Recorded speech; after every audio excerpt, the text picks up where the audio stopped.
Pourquoi? Parce que les hommes ils pensent avec leur truc en bas là. Parce qu'ils ont plus de phéromones que les femmes. C'est vrai, hein. Petit 1, ils ont plus de phéromones que... C'est d'hormones, je crois.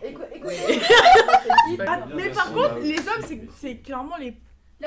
Mais les femmes peuvent aussi simuler des choses, donc les hommes ne peuvent pas simuler. Ah ouais, j'avoue. Des fois, ils ne peuvent pas Bah je sais simuler. pas comment ils simulent du coup, hein, les Ouais, hommes. Hein. j'avoue. Je me pose la question. Elles veulent un homme, 1m80 minimum, 100 000 euros sur le compte en banque, une voiture. Dans ces cas-là, Pas du tout, aucun rapport. C'est aucun rapport. Il y a aucun rapport. Attendez, parce que en fait, alors...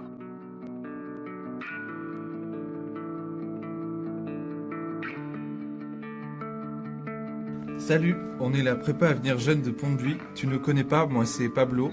Alexia, Lindsay, Alizé. Aiden. Wyatt. Léane. Aujourd'hui, le thème c'est l'égalité des genres. On voulait te parler de ça parce qu'il y a encore trop d'inégalités et on voulait savoir où on en est dans le Finistère. Alors on t'embarque avec nous pour commencer à Châteaulin au Renard-Pince, un lieu culturel emblématique et unique que va nous présenter Solène Rolando, chargée des actions culturelles.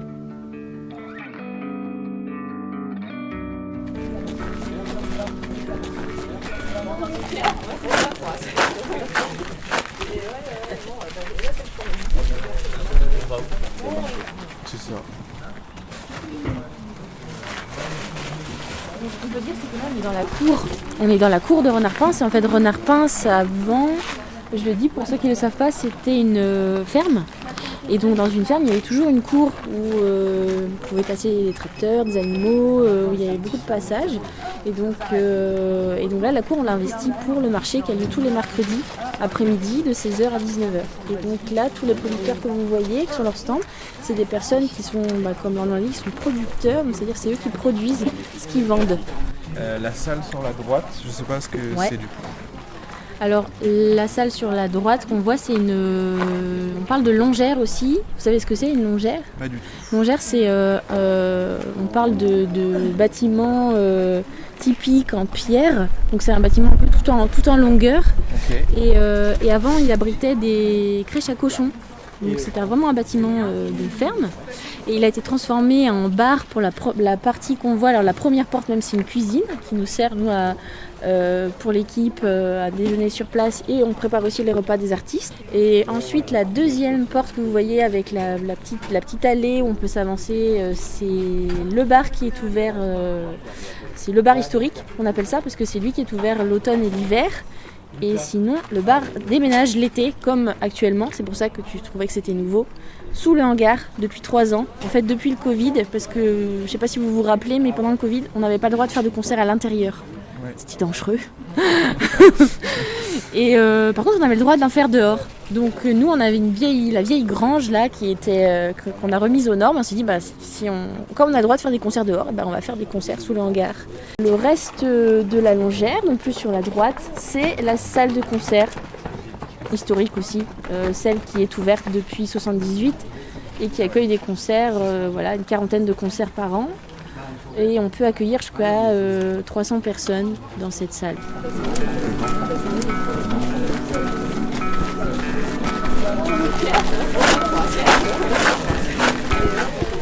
Bonjour. Et la personne qui vient de dire bonjour, je pense que c'est Jacquez. Et Jacquez, lui, il a grandi ici. C'est la ferme de ses parents ici.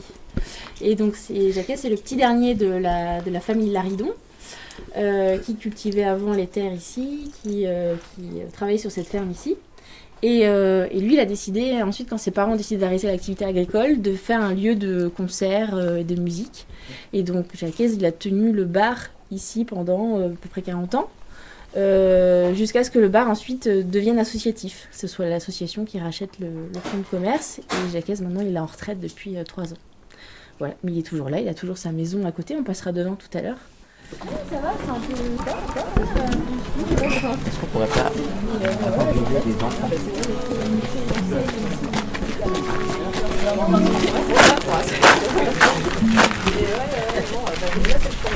Et ce que j'ai omis de vous dire, c'est qu'on est 6 femmes et 2 hommes dans l'équipe. Et que là, il y a eu un petit changement récent dans l'équipe, mais sinon, pendant longtemps, on a été 4 hommes et 4 femmes.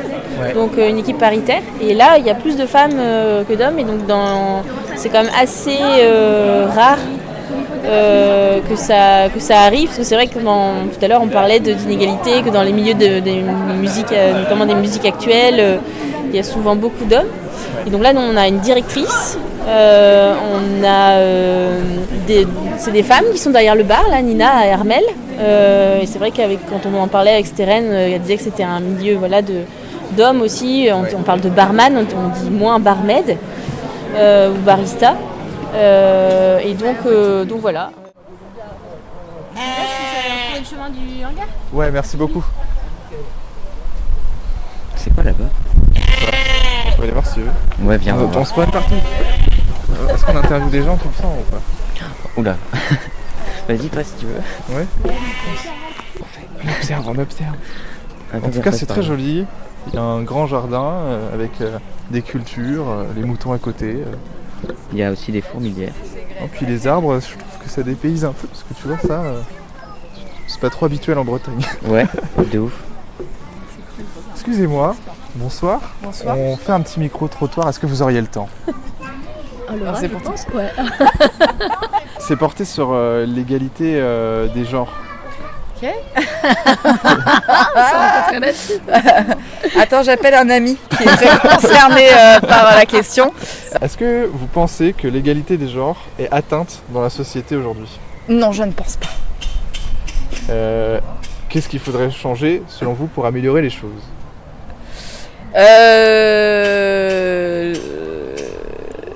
L'éducation.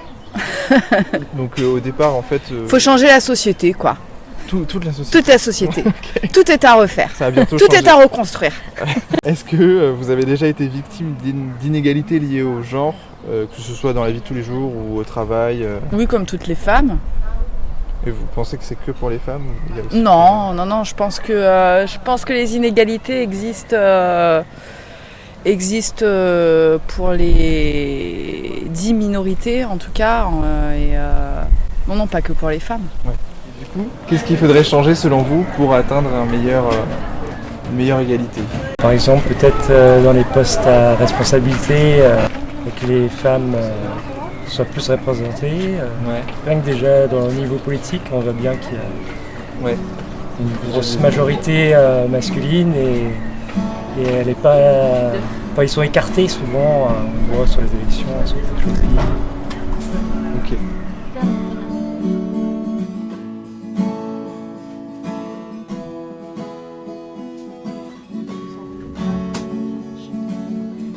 Qui de mieux pour parler de notre sujet que Steren Alix, jeune chanteuse brestoise au texte pécheux et engagé, qui raconte son quotidien festif et les dérives de la société armée de sa voix et de sa guitare folk. Et voilà, donc là on part pour l'interview. Voilà, donc là on part pour l'interview.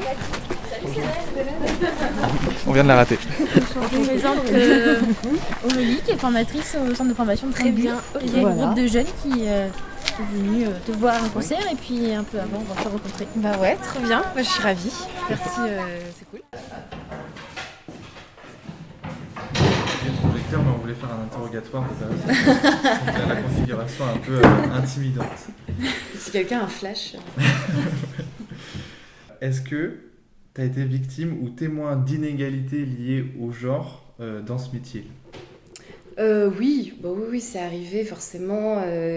Alors en tant que barman, moi j'ai déjà vécu effectivement des moments un peu speed avec des hommes notamment qui voulaient pas forcément être servis par moi ou alors qui voulaient un peu plus qu'être servis par moi et qui n'étaient pas très contents d'avoir juste un verre et pas un numéro. Mais tant pis pour eux, j'ai envie de te dire. C'est pas une grosse perte. Non. Et après, en termes de ce que j'ai pu voir, c'était souvent des réflexions sur ce que les femmes buvaient. Okay. Oh, attends, tu prends une pinte, mais normalement, les femmes, ça boit du blanc, machin. Ouais. Et à côté, des hommes qui se sentaient obligés aussi de boire beaucoup, ou de boire une bière plutôt qu'un kirkassi, ou qui avait un peu la honte de demander un kirkassi. Enfin, c'est dans les deux sens. Ce truc-là de la boisson, il est très représentatif de cette inégalité, quoi. On va se projeter qu'un homme va prendre une pinte de bière quand une femme, elle, va prendre un soft ou un petit verre de vin blanc. Et des fois, les gens ne boivent pas ce qu'ils ont envie de boire, tout simplement parce qu'ils ont peur qu'on leur fasse une réflexion, quoi. Ça, ça arrive souvent. Okay. Est-ce que tu avais est-ce que tu avais eu des remarques de personnes qui étaient surprises de voir une femme derrière un bar? Oui, j'ai commencé le bar à 18 ans dans un petit bar d'habitués. Parce qu'il y a le gros bar, j'ai bossé à la Carène, qui est une salle de concert, donc c'est vraiment un gros bar où c'est un peu à la chaîne, il y a des concerts, tout ça. Vraiment une salle où il y a, je sais pas moi, Big Flo et Oli qui passe, vraiment des grosses scènes. Mais à l'inverse, j'ai fait aussi des petits bars d'habitués, qui est un métier totalement différent. Et à ce moment-là, j'avais 18 ans et il y a des hommes, malheureusement encore, de 50 ans qui me prenaient pas au sérieux, qui, quand je voulais les virer du bar, disaient non. Et dans ce cas-là, c'est vrai que j'étais obligée de faire appel aux gens autour de moi pour virer la personne parce que cette personne ne voulait pas obéir, entre guillemets, à ce que je lui disais, quoi. Et du coup, j'étais obligée d'appeler Jean-Jacques au bout du bar pour lui dire « Bon, aide-moi à virer Michel, parce que là, j'y arrive pas. » Mais ouais, ça m'est déjà arrivé, surtout sur l'autorité, en fait. Voilà, quand on est derrière un bar. Est-ce que, du coup, dans l'industrie musicale, tu as déjà été confrontée à des inégalités pareilles liées au genre? Alors, ça m'est arrivé. Alors, c'était... déjà, j'ai des chansons qui sont catégorisées féministes, mais qui parlent beaucoup en fait d'égalité homme-femme ou tout simplement de liberté d'être. Et donc des fois, il y a une chanson qui s'appelle Jeune et le Joli qui raconte, c'est des vraies histoires, des choses qui me sont arrivées dans la rue. Et je ne sais pas pourquoi certains hommes se sentaient directement, personnellement visés et venaient me voir en me disant « Mais tu parles de moi ?» Je dis « Mais pas du tout, détends-toi !» Mais après je répondais « Si tu te sens visé, c'est peut-être qu'il faut te poser des questions. » Et aussi cette comparaison aussi entre femmes qui des fois me faisait mal au cœur. Je sors d'un concert et puis je faisais la première partie d'un groupe de blues d'hommes entre 50, 60, voire 70 ans. C'était un groupe. Et puis, ils me voient jouer, ils viennent me voir, ils me disent oh, « C'est trop bien ce que tu fais, c'est génial, vraiment, quel talent, super, super, super. » Et là, ils me disent « Oh, tu nous fais penser à une nana qui s'appelle Mathilde, et elle, pareil, un talent incroyable, mais alors, elle est vraiment pas jolie, alors que toi, tu peux réussir parce que t'es quand même vachement plus belle. » Oh, waouh. Et là, tu te retrouves devant un truc où le gars te compare à une autre nana qui n'a rien demandé et qui, selon eux, est trop moche pour réussir. Et j'ai jamais entendu des gens comparer deux hommes sur leur beauté plutôt que sur leur style musical, quoi. Et en fait, c'était vraiment ça. Et je pense que lui pensait que ça allait être un compliment, que je serais contente d'être comparée à une autre femme. Et vraiment... Et du coup, je leur ai dit que ça m'intéressait pas de parler avec eux, quoi, et que clairement ce que je pensais de ce qu'ils venaient de dire, ils n'ont pas été très contents pour ce que j'ai répondu, et puis voilà, c'est passé. Mais ça arrive souvent qu'on te compare aux autres femmes, mais pas sur des critères de musique, sur des critères de beauté, de présence, d'aura, enfin voilà quoi. Est-ce que tu penses que l'industrie musicale offre les mêmes opportunités aux hommes qu'aux femmes? Non, pas enfin... Je sais pas. Moi, je suis dans le milieu de la musique, mais pas non plus énormément, donc je n'aurais pas forcément d'avis là-dessus, mais je pense pas, parce que, encore une fois, on est très jugé sur la beauté, en fait. Très jugé sur comment on va être sapé, on regarde Aya Nakamura, par exemple, qui a été très critiquée parce qu'on voyait dépasser son ventre et machin pendant un concert, alors que... Enfin, franchement, on s'en fout un peu, quoi, tu vois.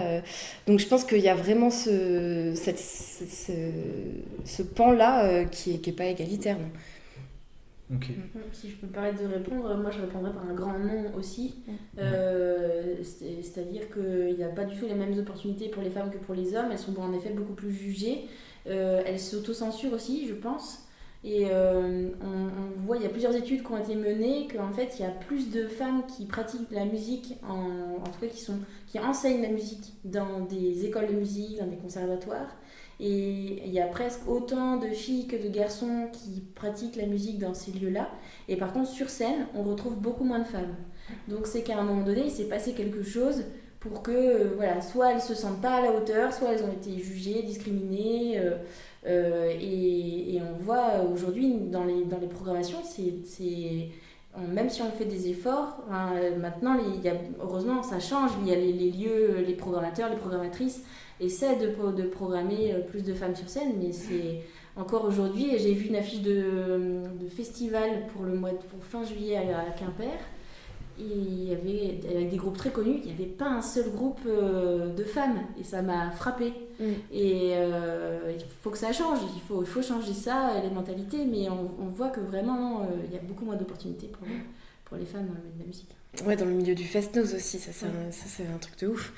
Il n'y a quasiment pas de femmes dans le monde du fest-noz. Et ça, c'est une bataille qui est en train d'être menée aussi par rapport à ça, quoi. Peut-être la légitimité, c'est vrai. Dans l'imaginaire collectif, une femme ne peut pas être professionnelle de la musique. Ça n'existe pas, une femme en fest-noz professionnelle de la musique. Parce que, je sais pas, parce qu'on n'en a pas vu, parce que depuis toujours, c'est les hommes qui font le Canadiscount. Peut-être que du coup, on s'imagine pas qu'une femme peut vivre de ça et aime vivre de ça et veut vivre de ça, quoi. Et par rapport à ces inégalités-là, quel changement est-ce que tu penses qu'on pourrait imaginer pour améliorer les choses ? Déjà, peut-être plus promouvoir sur les réseaux, quoi. Sur les réseaux, afficher, qu'il y ait vraiment un algorithme qui mette autant en valeur les hommes que les femmes. Ça, pour moi, c'est entre les mains aussi de tout à chacun, c'est-à-dire avoir une curiosité musicale qui va au-delà des radios. C'est dire, dans les radios, j'entends toujours des hommes, mais en fait, il y a le monde de la musique, il est grand. Et c'est amener les gens à être curieux, pas forcément hommes-femmes, mais curieux de la musique. Et quand on fouille un peu dans la musique, il y a plein de groupes de femmes ou de femmes seules qui jouent et c'est top. Mais il manque peut-être un peu de curiosité et d'envie d'aller fouiller dans YouTube, d'aller fouiller dans les radios alternatives, des choses comme ça, quoi.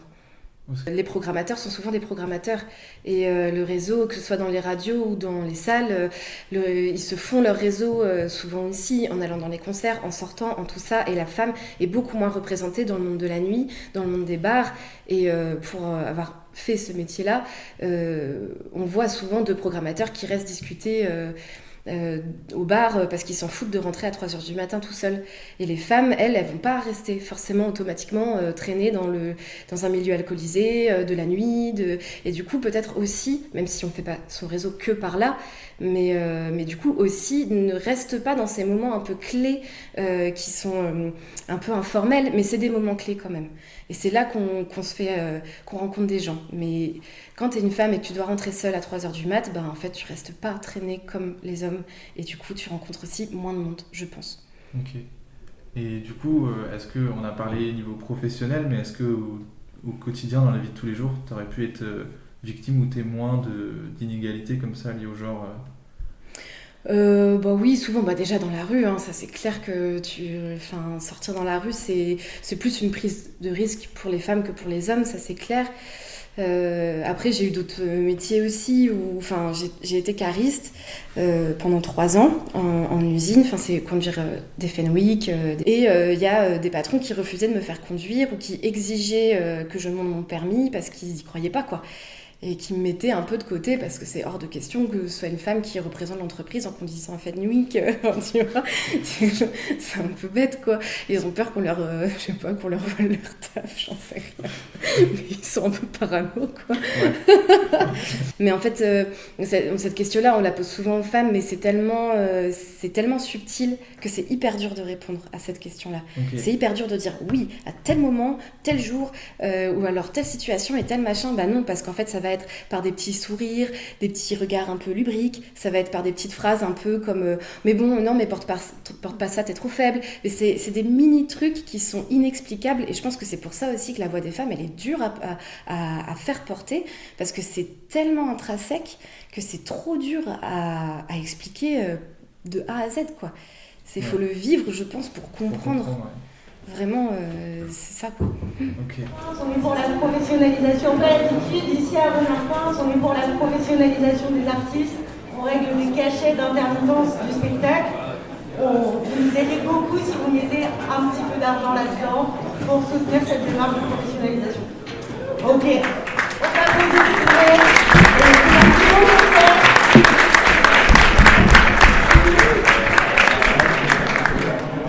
Merci Nina.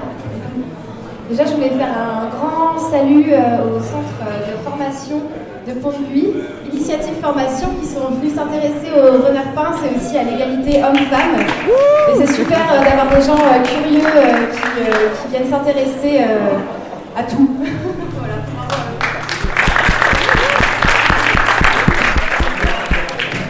Donc moi, c'est Stérénalix. Je viens de Brest.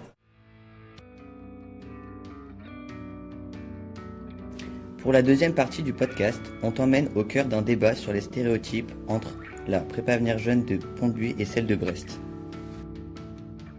Les profs de mathématiques, il y en a plus, c'est plus des mecs, la plupart du temps. Moi j'ai eu que des femmes. Moi j'ai eu presque que des femmes aussi. Moi j'ai eu que des femmes. Et moi je trouve que les mecs, c'est pas méchant, mais je trouve que les mecs ils expliquent beaucoup mieux que les femmes. Le temps d'apprendre la maths, elle doit se maquiller et tout, elle fait ses... Ah non,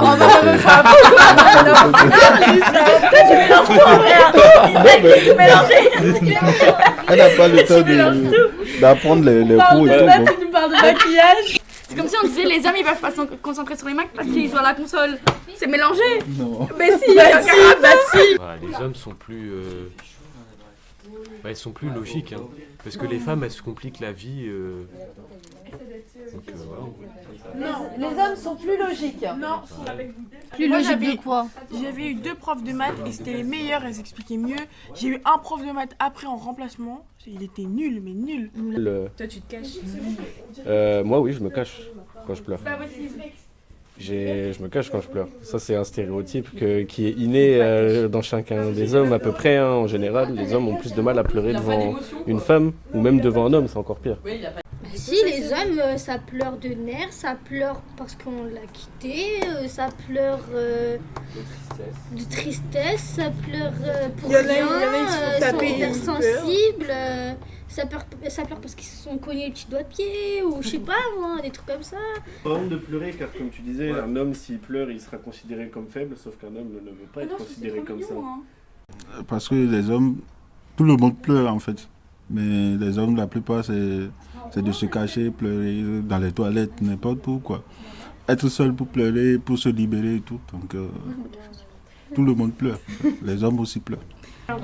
En vrai, nous les femmes, on va jamais dire qu'un homme, je sais pas, on va jamais faire un jeu de mots comme ça. Alors que les hommes, ils vont faire des jeux de mots sur nous pour parler de... voilà. Ben voilà, ouais, femme à lunettes, femme à kékette. Ouais, c'est ça. Voilà. Exactement. Il y a une femme qui a été gérante d'une grande entreprise parce qu'il n'y a aucun homme qui a laissé sa place à une femme non plus. Mais comment ils sont arrivés là du coup les hommes? C'est pas, c'est pas les femmes qui sont arrivées là. Oui mais à chaque fois, tu vois en vrai, si par exemple il y a une entreprise qui se fait racheter, ce sera toujours un homme, tu verras jamais une femme avoir la place de... Je sais pas comment expliquer en fait. Si une femme est contre un homme par exemple pour avoir une entreprise, c'est toujours l'homme qui l'aura, ce sera jamais la femme.